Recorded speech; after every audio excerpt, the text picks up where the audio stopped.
오늘 읽을 성경 말씀은 창세기 1장 26절에서 27절까지입니다. 하나님이 말씀하셨다. 우리의 모습으로 우리와 닮은 모양으로 사람을 만들자. 그래서 그들이 바다의 물고기와 하늘의 새와 집짐승과 온 땅과 땅 위에 기어다니는 온갖 짐승을 다스리게 하자. 하나님이 사람을 자기 모습으로 창조하셨다. 하나님의 모습으로 사람을 창조하셨다. 남성과 여성으로 그들을 창조하셨다. 다음 요한복음 10장 30절 말씀입니다. 나와 아버지는 하나입니다. 우리는 사람이 다른 동물 혹은 다른 생명체와 이러저런 면에서 다르다, 이런 말을 많이 합니다. 사람과 다른 생명체와 다른 점에 대해서 얘기하죠. 근데 가만히 생각해 보면은 이건 매우 주관적인 얘기입니다. 사람의 입장에서 하는 거죠. 사람의 입장에서 우리는 저 동물과 달라, 우리는 개와 달라, 소와 달라, 이렇게 얘기하는 겁니다. 그러니까 매우 주관적이죠. 사람 중심적인 얘기입니다. 사람의 눈으로 봤을 때 그렇다는 얘기에 불과합니다. 이 사람과 비교가 되는 대상, 예를 들어 개나 소나 이런 동물들은 어떻게 생각할지 모르겠어요. 자기들은 우리는 사람과 이렇게 달라, 이런 생각을 하는지 안 하는지 모릅니다. 우리는. 그러니까 주관적이라고 얘기하는 겁니다. 이게 주관적인지는 알지만 사람들은 이렇게 합니다. 또 이게 주관적이니까 하지 말아야지, 이건 사람 중심의 생각이야, 그러니까 하지 말아야지. 그렇게 안 되죠. 그렇게 합니다. 주관적인 줄 알지만 그런 한계가 있음에도 불구하고 그런 생각들을 하는 거죠. 오늘 저도 그 얘기를 또 하려고 하는 건데, 사람이 다른 생명체와 다르다는 여러 가지 면이 있겠지만 오늘 제가 드리려고 하는 얘기는 사람이라는 존재는 가치와 의미를 만들어내는 존재다. 그런 점에서 다른 생명체와 다르다라고 말씀드리겠습니다. 가치를 만들어내는 존재는 있어요. 사람 말고도. 예를 들어 광합성을 하는 식물, 에너지를 만들어내잖아요. 가치 있는 걸 만들어내는 그런 존재는 사람 말고도 있습니다. 얼마든지. 그러나 자기가 만들어낸 가치에 의미를 부여하는 존재, 과연 광합성을 하는 식물이 자기가 만들어낸 에너지에 의미를 부여할까? 이게 무슨 일에 쓰인다, 이게 왜 가치가 있다, 이렇게 얘기할까요? 이렇게 생각할지는 모르겠어요. 하는지 안 하는지 모르니까. 이게 가치가 있는 어떤 뭔가다, 에너지가. 그런 생각을 할지 안 할지 모르겠어요. 그런데 사람은 그렇게 생각하는 겁니다. 사람은 가치와 의미를 내가 만들어내고 있다는 생각을 합니다. 제가 지금 이런 얘기를 하면서도 이 얘기가 어떤 의미가 있고 얼마만한 가치가 있고 하는 것을 생각하고 얘기하는 거죠. 여러분이 들을 때도 마찬가지입니다. 지금 여러분이 듣고 있는 이 얘기가 나에게 어떤 의미가 있을지 이런 거를 생각합니다. 하나마나한 얘기라고도 볼 수 있고, 그 다음에 이거 굉장히 중요한 얘기가 될 수도 있고, 그런 겁니다. 이렇게 사람은 의미를 만들어낼 뿐 아니라 내가 이런 의미 있는 일을 하겠다라고 결정하기도 합니다. 나는 이런 의미를 만들어낼 거야. 예를 들어서 어떤 사람이 저 말고 나는 참 돈은 참 못 벌게 태어났어, 이렇게 생각하는 사람이 있을 수 있어요. 그렇죠. 근데 반대로 어떤 사람은 돈 버는데 귀신이에요. 귀재야 정말. 이 사람들은 내가 돈을 못 벌게 태어난 사람도 자기가 돈이라는 가치를 만들어내지 못한다는 걸 알고 있어요. 그리고 이 사람은 또 암암리에 그걸 가치를 정하는 겁니다. 나는 이거보다 다른 일에 더 가치를 두고 있어 라고 정하는 거예요. 가치를 정하고 만들어내고 의미를 정하고, 이건 내가 의미 있는 일이야, 돈 버는 일은 의미 있는 일이야 할 수도 있고, 나는 돈 버는 일보다 더 의미 있는 다른 일을 할래, 이럴 수도 있는 거예요. 그러니까 의미를 정한다는 얘기는 이런 겁니다.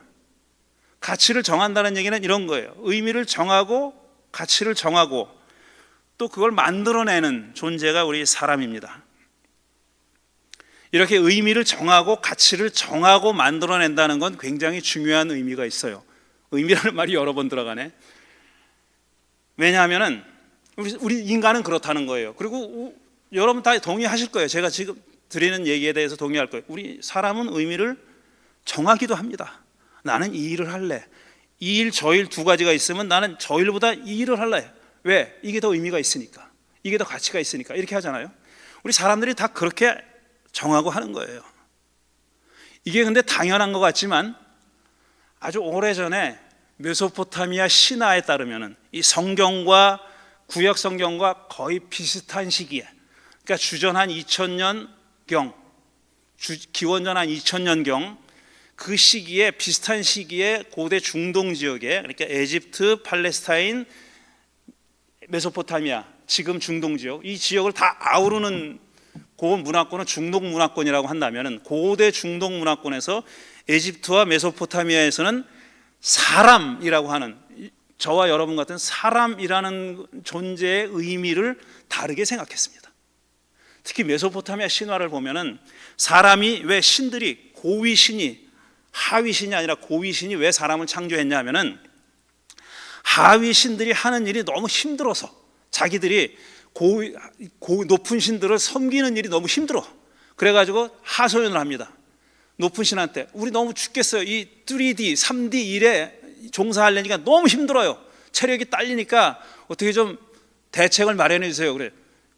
그러니까 고위신이 생각하기에 맞는 말이네.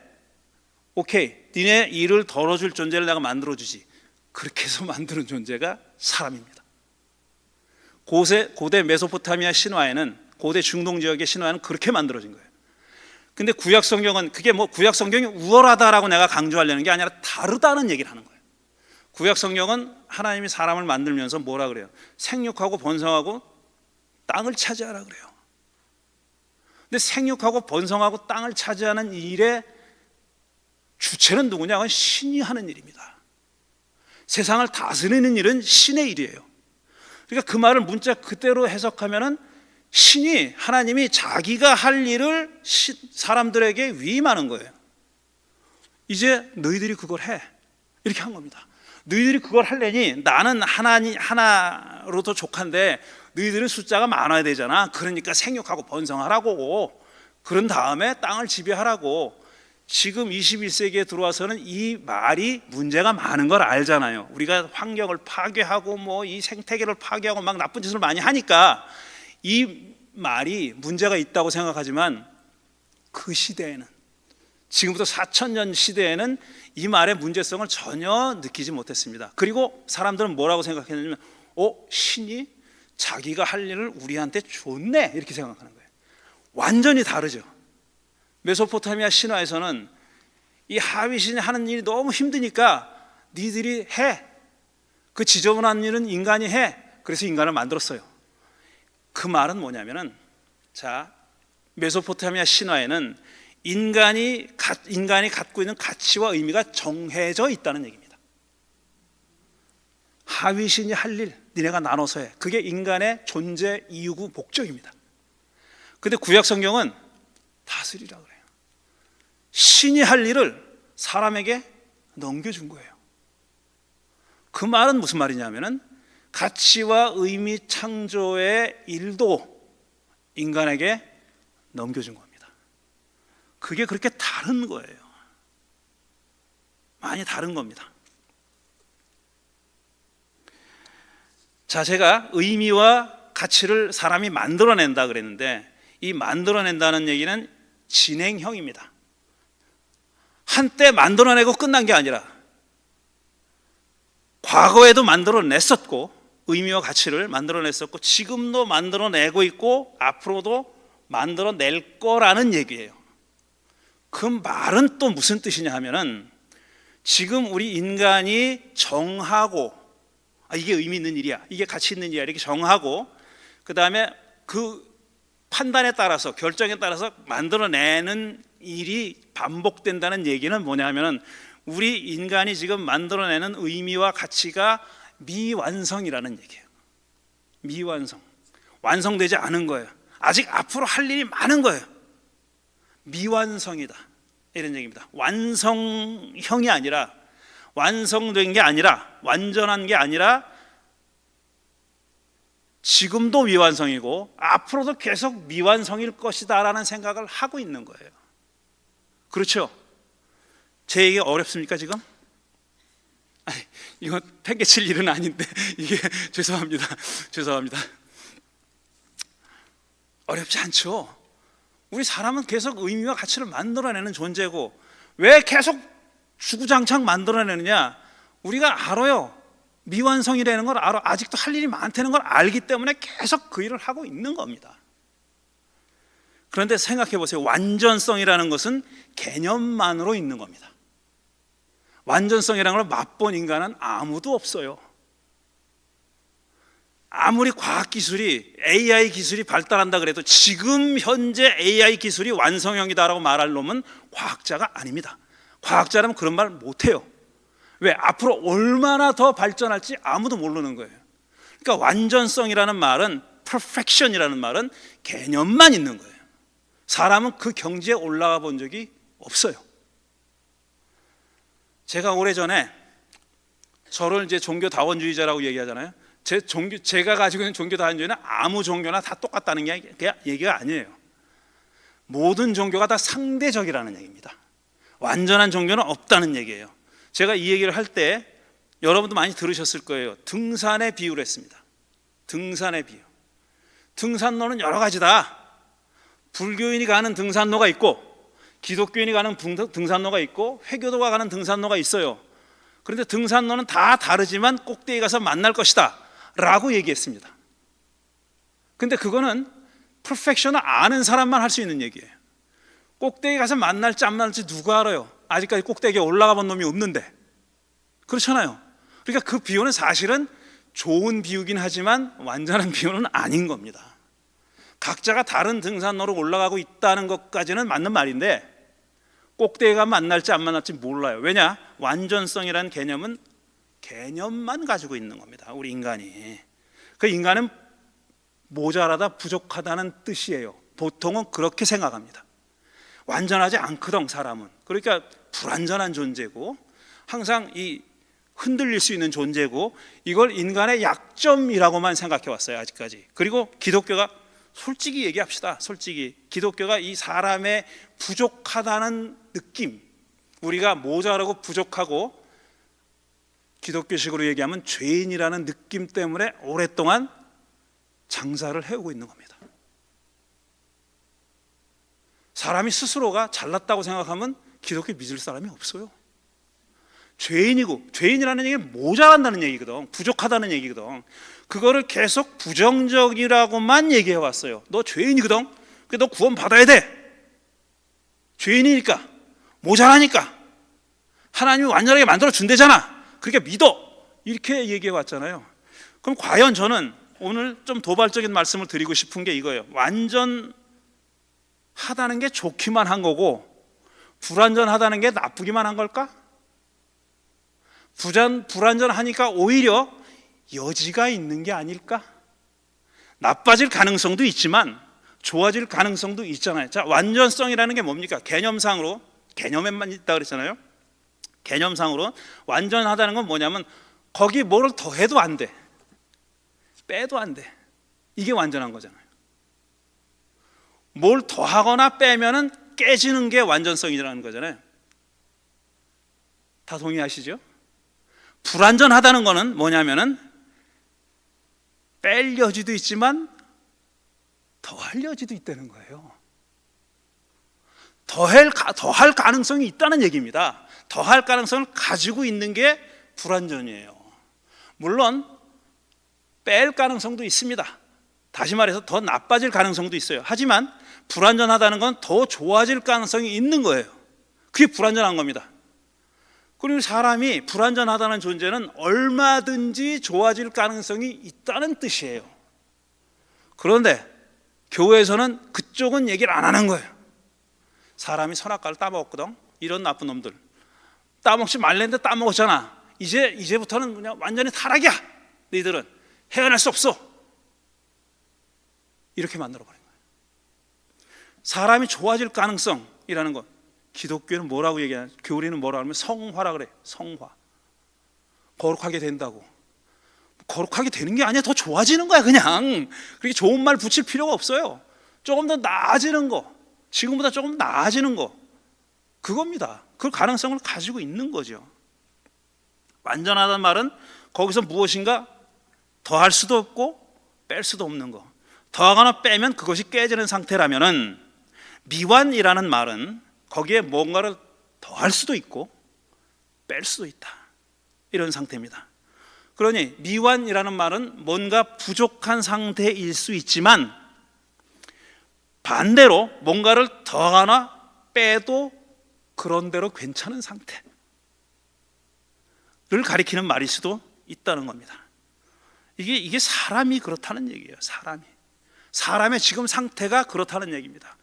얼마든지 더해질 가능성이 있는 존재입니다. 왜? 우리는 가치를 정하고 만들어낼 수 있는 존재니까, 의미를 정하고 만들어낼 수 있는 존재니까, 뭐에 가치를 둘 것인지, 어떤 의미를 만들어낼 것인지에 따라서 그 사람은 소위 개념만 가지고 있는 완전으로 한 걸음 더 나아갈 수도 있고 한 걸음 뒤로 갈 수도 있는 그런 존재라는 얘기입니다. 그러니까 사람의 부정적인 면만은 얘기할 필요는 없다는 얘기를 하는 거예요.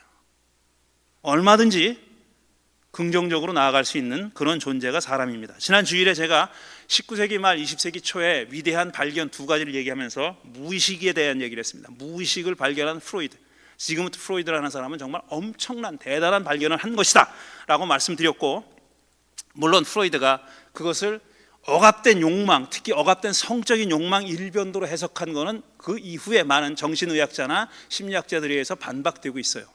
무의식 안에는 그런 성적인, 억압된 성적인 욕망만 있는 게 아니다, 다른 많은 억압된 욕망들이 있다라고 얘기합니다.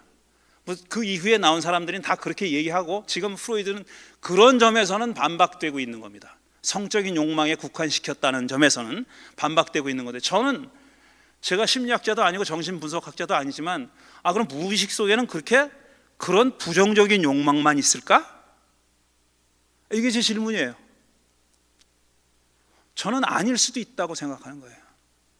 그래서 제가 창세기 1장 26절 27절 소위 하나님의 모습과 형상대로 사람을 만들자고 했던 그 문장의 기초에서 그동안 기독교가 사람 안에는 신적인 뭔가가 있다라는 뜻으로 해석했다고 말씀드렸잖아요. 그리고 그게 뭐 인권이니 자유의지니 뭐 등등 이렇게 여러 가지로 해석을 해온 겁니다. 근데 그 말은 다시 말해서 내 안에 내가 아닌 다른 것이 있다는 얘기고, 내가 모르는 또 다른 내가 있다라는 의미라고 말씀드렸잖아요. 근데 또 다른 나라는 게 뭐냐면은 창세기 1장에 의하면 그게 하나님의 형상과 모습이라는 거예요. 내 안에 지금 본래 내 것이 아닌 하나님이 특별히 다른 생명체와는 달리 집어넣어준 하나님의 모습과 형상이라는 것이 있다라고 그렇게 해석해 왔고, 저는 그게 무의식과도 연결될 수 있다는 말씀을 드린 겁니다. 제가 분명히 말씀드려요. 이거 정설 아니라고. 정설 아니고 저만의 주장입니다. 저 혼자의 주장이에요. 그런데 보세요. 그 다음에 창세기 3장으로 넘어가면은, 창세기 2장 3장으로 넘어가면은 이 아담과 하와가 1장하고 2장 3장은 성격이 많이 다른 문서예요. 그렇지만 지금 이어져 있어요. 하나의 흐름으로 계속되고 있어요. 어떤 문서를 따지고 보면 다른 문서라는 건 뭐 여러 번 말씀드렸는데 그 얘기는 그러니까 안 할 거고, 어쨌든 지금 우리가 가지고 있는 창세기 1, 2, 3장은 하나의 스토리로 쭉 연결돼 있잖아요. 그러니까 1장에서는 사람이 하나님과 하나님의 형상과 모습으로 만들어졌다 그랬는데, 그렇게 만들어진 사람이 선악과만은 따먹지 말라고 한 하나님의 명령을 어깁니다. 어기고 따먹어요. 그래서 눈이 밝아져서 하나님처럼 됐다 그랬어요. 매우 매우 중요한 기절이에요. 1장에서 생육하고 번성하고 땅을 정복하라, 그게 신의 일이라고 얘기했잖아요. 하나님의 일이라고. 그런데 이 선악과를 따먹은 결과 이 자들은 자기들이 물론 벌거벗은 것을 알게 됐다는 그런 부정적인 면도 있지만, 분명히 성경이 얘기합니다. 눈이 밝아져서 하나님처럼 됐다고. 그리고 하나님이 나중에 3장에 보면은 쟤들이 지금 저걸 따먹어서 하나님처럼 됐으니 저 생명나무의 열매까지 따먹으면 큰일 나겠다, 쫓아내자 그래가지고 에덴 동산에서 추방당하는 겁니다. 그것까지 따먹으면 정말 더 하나님처럼 되니까 그렇게 된 거예요. 스토리가 하나님처럼 된 거예요. 그런데 그 다음에 벌어질 4장 이후부터 벌어질 일을 보십시오. 가인과 아벨이 형제가 있었는데 가인이 아벨을 죽입니다. 인류 최초의 살인이 형제 살인이에요. 성경에 따르면. 그 다음에 홍수가 하나님의 홍수로 온 세상을 심판할 정도로 인간이 악해졌어요. 사악해졌어요. 하나님도 이 방법밖에 없다 그래가지고 홍수로 심판을 하게 됐잖아요. 다 죽었다는 거예요. 몇 장 더 넘어오면 어쨌든 사람들이 또 있어. 그 사람들이 뭘 했냐? 11장에 바벨탑을 쌓아요. 바벨탑을 쌓고 꼭대기가 하늘에 닿도록 탑을 쌓자 그래가지고 힘을 모아가지고 협동해서 탑을 쌓습니다. 그 다음에 벌어진 일은 다 부정적인 일이에요. 점점 더 부정적으로 나갑니다. 점점 더 어두워져요, 색깔이. 그러면은 이게 도대체 하나님이 당신의 모습과 형상으로 사람을 만들었는데, 그리고 이 세계를 지배하라고 그렇게 위임해줬는데 이들이 한 짓은 뭐냐면 부정적인 짓을 한 거예요. 긍정적인 일이 거의 없어요. 11장까지는 그렇게 나갑니다. 그러면은 이게 하나님의 형상과 모습을 잘못 다루면은, 잘못 발휘하면 이렇게 된다는 얘기가 아닐까라고 읽을 수가 있는 거죠. 11장까지는 이렇게 어둡습니다. 그런데 12장을 딱 가면은 한 개인이 등장하죠. 아브라함이라는 개인이 등장합니다. 근데 이 아브라함이, 하나님이 아브라함더러 네 아비 집 고향을 떠나서 내가 장차 너에게 보여줄 땅으로 가라 그래요. 어디로 가란 말이 없습니다. 일단 짐부터 싸.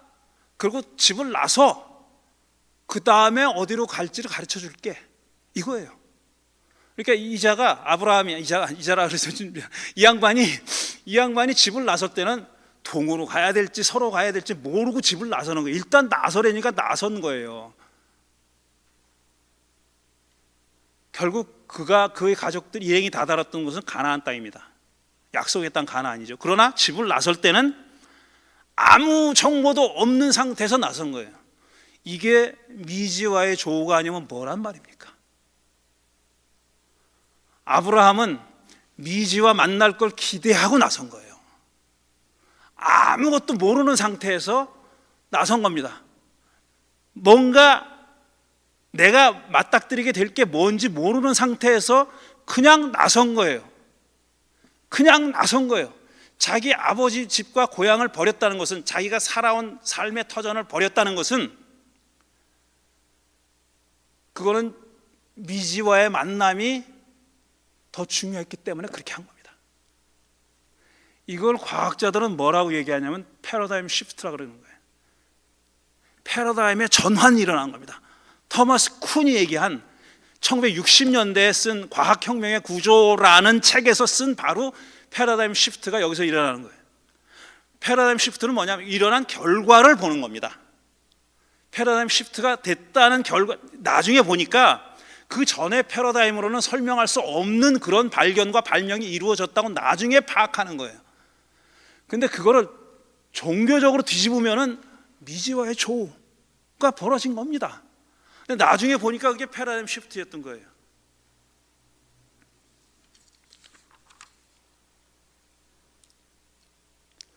어떤 현자가 이런 말을 했습니다. 종교의 진정한 의미와 가치가 언제 드러나느냐? 여러분 다 종교를 가지고 있고 신앙을 가지고 있어요. 여러분이 갖고 있는 종교의 진정한 의미와 가치가 드러나는 때는 언제냐면 그 종교에 대한 통념이 깨질 때다. 어떤 현자가 얘기한 겁니다. 저는 아닙니다. 저는 이렇게 멋있는 말을 못하고, 진정한 그러니까 여러분이 갖고 있는 종교, 여러분이 이 기독교라는 종교를 가지고 건강하게 평화롭게 생활할 수 있어요. 매주 이렇게 교회에 나와서 사람들 만나가지고 생각이 비슷한 사람들 만나가지고 얘기하고, 세상 살기 힘든데, 그리고 또 요즘같이 이렇게 세상이 우리가 바라는 염원하는 세상의 모습과는 전혀 반대로 나가고 있을 때 너무나 힘들잖아요. 견디기가 힘들어요. 정말 이럴 때 한번 이렇게 한번 나와서 모여서 같이 예배도 보고 기도도 같이 하고, 그 다음에 이런 얘기도 듣고, 그 다음에 끝나면 밥 먹으러 가서 밥도 얘기하면서 화낼 때는 화내고 이놈 나쁜 놈이야. 그리고 또 이거 우리가 같은 생각을 하는, 비슷한 생각을 하는 사람들이 이렇게 많구나 하는데 의미를 두고, 그거 다 좋습니다. 그게 좋은 일이에요. 그러나 다른 면이 있습니다. 이렇게 우리가 평화롭게 생활하는 이 종교에 내가 만족하고 사는 이런 종교에 통념이 깨질 때가 있어요. 이게 다가 아니지 않을까? 이게 전부가 아니지 않을까? 라는 생각이 들 때, 이게 다가 아니야. 내가 이런 걸로만 만족할 수는 없어. 이걸 버리라는 뜻은 아닙니다. 절대로 교회 나오지 그런 뜻은 아니고요. 이것만이 다가 아니다 라고 느낄 때가 있잖아요. 저는 여러 번 있었습니다. 내가 50년 동안 교회 다녔다 그랬잖아요. 교회 다닐 때부터 무지무지하게 성실하게 다녔어요. 제가 이 범생이 옛날에는, 지금은 그렇게 안 보일지 몰라도 옛날에는 정말 범생이었었어요. 한번 뭘 한다 그러면은 웬만해서는 안 바꾸는 사람이에요. 교회라는 데 발걸음을 들이기 시작해가지고 정말 제가 주일날 교회 안 게 손가락 10손가락 안에도 안 들어갑니다. 아직까지. 목사가 이게 무슨 자랑이야. 자랑이에요. 제가 자랑이에요. 그런데 그런 와중에서 제가 가지고 있던 이 기독교라는 것의 통념이 깨질 때가 몇 번 있었어요. 그 중에 몇 번은 말씀드린 적도 있어요.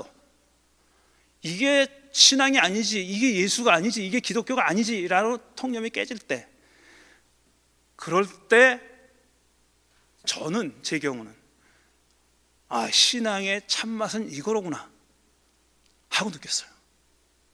근데 그게 계속 의미를 만들어내는 존재이기 때문에 그게 영구히 가는 건 아닙니다. 거기서 뭐가 덧붙여지고 또 빼지기도 하고 바뀌기도 하고 경로가 바뀌기도 하고 이러면서 계속 살아왔어요. 근데 정말 기억에 남는 때, 중요한 내 인생의 중요한 터닝 포인트라고 생각했을 때는 내가 믿는 신앙에 만족했을 때가 아니라 내가 믿는 신앙이 부족하다고 느꼈을 때, 통념이 깨질 때였습니다. 예수님은 아버지와 나는 하나다라고 그랬어요. 이거는 폭탄입니다. 폭탄이, 원자탄이 꽝 하고 떨어진 거예요. 예수님이 아버지와 나는 하나다라고 얘기했을 때는 그때 사람들이 가지고 있던 통념에 원자폭탄 하나 꽝 터뜨린 겁니다. 근데 이 폭탄이라는 게 어떤 사람에게는 폭발력이 있지만 어떤 사람에게는 폭발력이 없는 폭탄입니다. 그래서 살짝 아쉬울 때 여기서 끝나고 다음 주에 계속하겠습니다. 저보고 길게 한다고 뭐라 그러지 마세요. 길게 한다고 뭐라고 그러고 또 중간에 끊는다고 뭐라고, 이 둘은 양립할 수 없습니다. 둘 중에 하나만 욕하세요. 둘은 양립할 수가 없어요. 끝까지 다 하려면 2시간 해야 돼요. 그러니까 끊습니다. 여기서 다음 주에 계속 얘기를 이어나가겠습니다. 잠시 생각하는 시간 갖겠습니다.